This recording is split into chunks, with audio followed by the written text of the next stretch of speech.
Hello friends पुणी थे आपण को टेस्ट विथ मीठी रे वेलकम करुच्ची। आज ना होती पूरा देसी चिकेन जोटा कि मुझे रोसे करते टेस्टी भाई।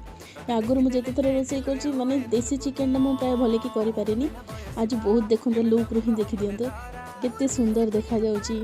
टेस्ट भी पूरा जबरदस्त होता। अच्छी गरम गरम भात टिके भजा तापरे दही बैगण भी बहुत बढ़िया लगुला। झोल टिके भात उपर पकई खाइले फास्ट बाइट जो लगे।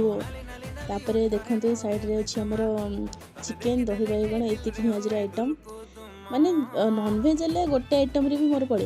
भेज हेल्ले भी बेसी दरकार नहीं, गोटे गोटे दुटा आइटम ही पसंद मत माने साइड आइटम बेसी हेल्ले भल लगे मत। किंतु नॉनभेज टा मोर ऑल टाइम फेवरेट।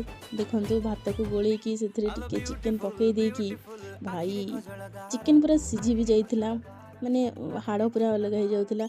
एते भी पूरा मेल्ट वाला सिझिनी जति के खाइबा लायक सेति के सिझिथिला। देखो एंजॉय करंतु।